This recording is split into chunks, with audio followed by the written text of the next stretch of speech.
The fact is that all over the world, the women are highly underrepresented in labor force. Even when the women join the labor force, they are paid less compared to the men counterpart. But what explains these results? What causes women to join the workforce and later to leave it? Is it a linear relationship between economic growth and women's involvement in the labor market? In other words, does the proportion of women with job always rise with the growth of economy, or it falls as well? What about the role of education, marriage and childbirth? Similarly, how and why does the pay structure differ between women and men? All these important questions are very important for any economy and its policymakers. To answer this, Claudia Goldin started looking at historical data in the United States. She has trawled the archives and collected over 200 years of data from the US, allowing her to demonstrate how and why gender differences in earning and employment rates have changed over time. What she found fundamentally changed the world's understanding. So let's start our discussion regarding Nobel Prize of Economics this year, which was recently awarded to Claudia Goldin, a Harvard University professor. So Goldin's path-breaking work has shed light on the participation of women in the labor market over the past 200 years, and why the pay gap between men and women refuses to close, even as many women are likely to be better educated than men in also high income or economically developed countries. While her researches focused on the US, but her findings are also applicable to many other countries. Before Goldin's book was published in 1990, data mainly from the 20th century had been published, and researchers believed that as the economy grew, so did women's labor force participation also should increase. But here comes a twist. The U-shaped curve showed by Goldin. Goldin showed that female participation in the labor market did not have an upward trend over this entire period of time of economic growth, but instead forms a U-shaped curve. The participation of married women decreased with transition from an agrarian to industrial society in the early 19th century, but then started to increase with the growth of the service sector in the early 20th century. Goldin explained this pattern as the result of structural change and evolving social norms regarding women's responsibility of childbearing, women's responsibility for her home and family. Similarly, Goldin demonstrated that access to contraceptive pills played an important role by offering new opportunities for career planning for women. So this is the graph I found in the Nobel Prize website. Okay. So what are the limitations of marriage? Goldin's work found that by the beginning of the 20th century, around 20% of women were gainfully employed, the share of married women was only 5%. So 15% of them were unmarried women. Goldin noted that legislation known as marriage bar often prevented married women from continuing their employment as teachers or office workers. Despite an increasing demand for labor, married women were excluded from parts of the labor market. This type of legislation, such as marriage bars legislation, peaked during the 1930s Great Depression, Great Economic Depression, and the years following it, but was not the only reason. Goldin also demonstrated that there was another important factor in the slow reduction of the gap between men's and women's rates of employment, namely women's expectation for their future careers. Okay, so from where these expectations come? Women's expectations were based on the experience of their mothers, their grandmothers, and thus their educational and professional decisions were not taken with the expectation of having a long, uninterrupted, and fruitful career. When a woman sees her grandmother or mother bearing the responsibility of family or child bearing responsibility, these impact on her career opportunities as well. Okay.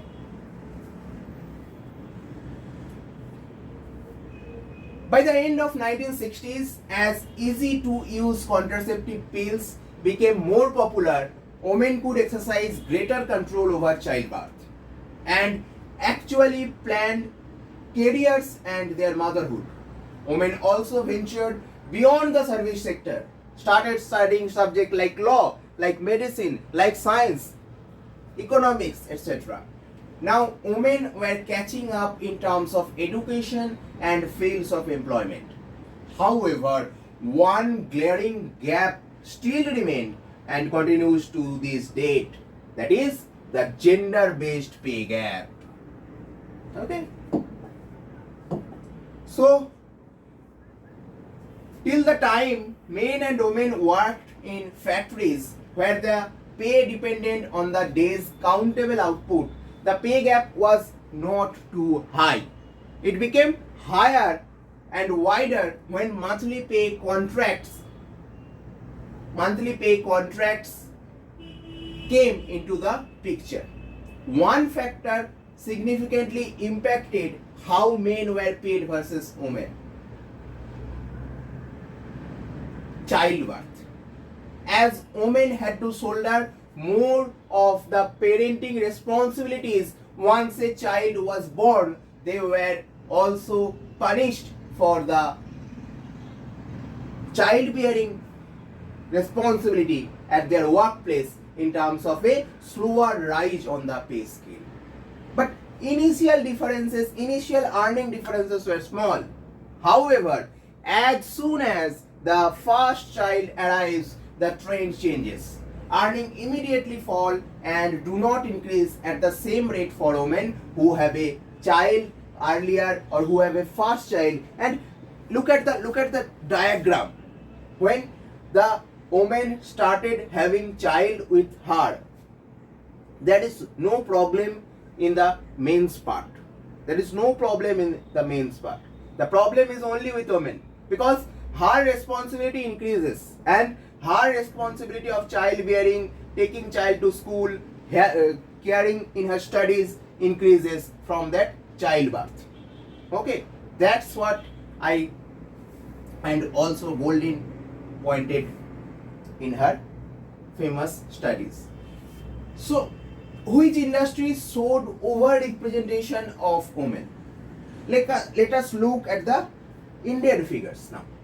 Between 1983 and 2021, the degree of women's representation in industries like tobacco, like education, health and social work, and textiles has increased.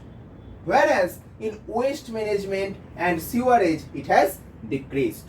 Still, in all these sectors, women are overrepresented in compared to men.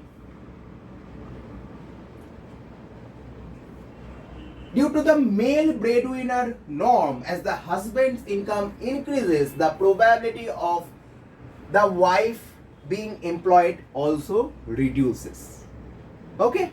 Men become the sole breadwinner of the family. In rural areas, the fall in probability slows down as the husband's income increases. In urban areas, we see a U-shaped pattern which indicates that there is a fall in the probability of the wife being employed up to earning threshold of rupees 40,000.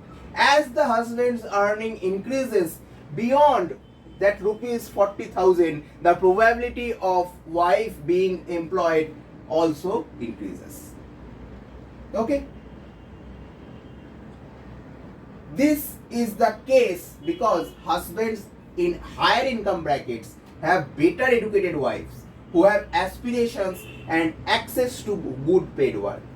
The rural-urban divergence is likely due to the fact that urban women are not only better educated but also have more access to good and paid work. The report also finds that as compared to households where there is no mother-in-law present, married women in households with an unemployed mother-in-law are 20% to 30%, 20% in rural areas, 30% in urban areas, are less likely to be employed. However, if the mother-in-law is employed, the likelihood of married women being employed jumps from 50% in rural to 70% in urban. In other words, the presence and employment status of mothers-in-law is a strong determinant of whether or not married women are participating in the labor force or workforce, so as to say. So this is the graph. This is the graph you can see when the in urban areas when the husband's income crosses this 40,000 per month mark, the women's participation in labor force increases, but that's not the same in the rural counterparts. Okay. So next, female workforce based on education. Except for the education level diploma and above, women in rural areas have higher workforce participation rates for all levels of education compared to women in urban areas. The U-shaped trend in urban workforce participation rates as the education level increases indicates that as growth continues and female education levels rise, women are represented with employment opportunities with higher wages which pull them into the workforce. However, it must be noted that there is an incongruence between the demand for such jobs which is high and the supply which is struggling to keep up. The report also notes that as of 2021-2022, about 40% of scheduled caste women in employment as opposed to the 21% of the general caste women. Okay. So I am stating the PLFS data of India. So look at the graph. Look at the graph. In case of illiterate women also, rural graph is steeper than the or higher than the urban counterpart. Only in case of diploma and above section, there is less women workforce involved in rural area compared to urban area. So now let us conclude our session. That what's the importance? I have already mentioned that her groundbreaking research showed us the reasons for less women's participation rate in our economy. Okay.